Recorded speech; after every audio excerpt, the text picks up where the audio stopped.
Hi అందరికీ welcome to my channel. ఈరోజు చాలా హెల్తీ బ్రేక్ఫాస్ట్ ఎలా చేసుకోవాలో చూద్దండి. బ్రేక్ఫాస్ట్ అయినా డిన్నర్గా అయినా తీసుకోవచ్చు. ఒక్క ఆనపకాయ అండ్ రాగిపిండి ఇంట్లో ఉంటే సరిపోతుందండి. చాలా సింపుల్ అండ్ చాలా టేస్టీగా చేసుకోవచ్చు. ముందుగా ఈ మాత్రం సైజ్ ఆనపకాయని తీసుకున్నాను. దీన్ని కట్ చేసేసుకుంటున్నాను అండి. మీకు తురిమే పని లేకుండా చాలా ఈజీగా పొద్దున్న హడావుడిగా లంచ్ బాక్సెస్ అన్నీ ఉంటాయి కదా, ఆ టైంలో అయినా లేకపోతే రాత్రి డిన్నర్గా ఇలా తీసుకుంటే మంచి హెల్త్ అండ్ టేస్టీగా ఉంటుంది. వెయిట్ లాస్కి కూడా బాగా పనిచేస్తుందండి. మన ఆనపకాయలో మొత్తం వాటర్ కంటెంటే ఉంటుంది. అండ్ రాగిపిండిలో చాలా మినరల్స్ అండ్ విటమిన్స్ ఉన్నాయి కదా, దానివల్ల ఎంతో ఐరన్ కూడా వస్తుంది. చాలా హెల్దీ అండి ఇది. మీకు మీ పిల్లలకి అందరికీ చాలా హెల్దీగా ఉంటుంది. ఇలా ఒకసారి చేస్తూ ట్రై చేయండి. ముందుగా ఆనపకాయలు ఇలా కట్ చేసి పెట్టాక తర్వాత ఒక 4 పచ్చిమిర్చి తీసుకున్నాను కారానికి సరిపడా.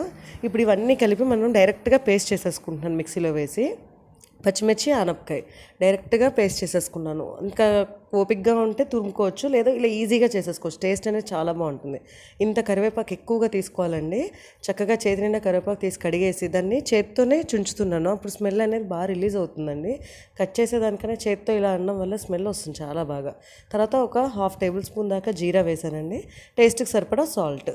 ఒకసారి సాల్ట్ వేసుకున్నాక ఒక 2 టేబుల్ స్పూన్స్ నువ్వులు వేసుకోవాలండి.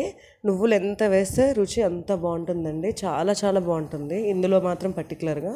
వీటిని ఒకసారి మిక్స్ చేసేసుకుందాం. చేతితో జస్ట్ ఇలా కలిపేసుకోవాలి. ఇవన్నీ ఒకదానికి ఒకటి పట్టుకుంటే ఆనపకాయని చక్కగా జీరా, నువ్వులు, కరివేపాకు ఇవన్నీ కలిపేసుకున్నాక ఒక కప్ రాగిపిండి తీసుకున్నా అండి.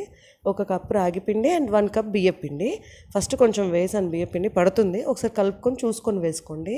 వాటర్ అస్సలు యాడ్ చేయకుండా ఆనపకాయ ఎంత వాటర్ ఉంటే అంత సరిపడా వేసుకుంటే చాలా బాగుంటుంది. పిండి ఒకవేళ మీకు 1 కప్ కాకుండా ఇంకెక్కువ వచ్చింది అనుకోండి, ఇంకా కలుపుకున్నా పర్వాలేదు. నాకైతే ఎగ్జాక్ట్గా 1 కప్ రాగిపిండి, 1 కప్ బియ్యపిండి సరిపోయింది. ఇలా కలుపుకొని పక్కన పెట్టేసుకున్నాం.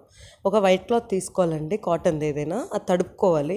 తడిపేసి ఇలా మొత్తం స్ప్రెడ్ చేసుకున్నాక ఒక చిన్న సైజ్ది మనం ఇందాక చేసుకున్న మిశ్రమంలోంచి ఇలా తీసుకొని ఉండలాగా దాన్ని చేత్తో నొక్కుకోవాలి చక్కగా.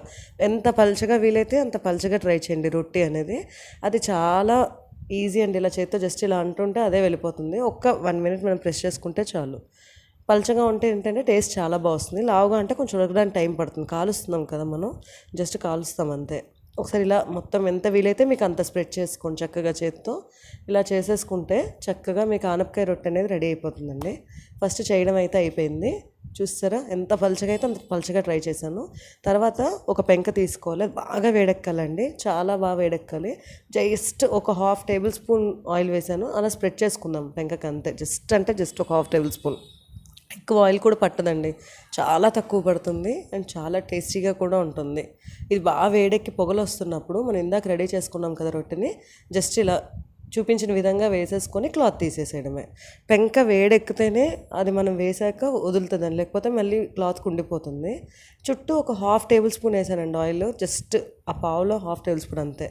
ఒక 2 మినిట్స్ అలా వదిలేస్తే చక్కగా ఇలా వేడిపోయి వచ్చేస్తుందండి. వేగిపోయింది అటు పక్క, ఇంకో పక్క తిప్పేశాను. ఇప్పుడు కూడా దీని చుట్టూ ఒక 1/2 టేబుల్ స్పూన్ ఆయిల్ వేసేద్దాం. 1/2 టేబుల్ స్పూన్ అంతే. మళ్ళీ ఇటువైపు కూడా బాగా కాలాలండి. ఇంకొక 2 మినిట్స్ వదిలేస్తే కాలిపోతుంది. త్వరగా అయిపోతుందండి రొట్టె కూడా. ఎందుకంటే చక్కగా రాగిపిండి ఉంది, బియ్యపిండి ఉంది, టేస్టీగా ఉంటుంది, హెల్తీగా. చక్కగా కాలిపోయిందండి రొట్టె అనేది. ఇప్పుడు దీని ప్లేట్లోకి సర్వ్ చేసుకుందాం. దీన్ని పెరుగుతో తింటే అద్దిరిపోతుందండి. Thanks for watching my video. Please subscribe my channel. Bye. మీరు ఒకసారి ట్రై చేసేసి ఎలా ఉందో కమెంట్ చేయండి. బాయ్.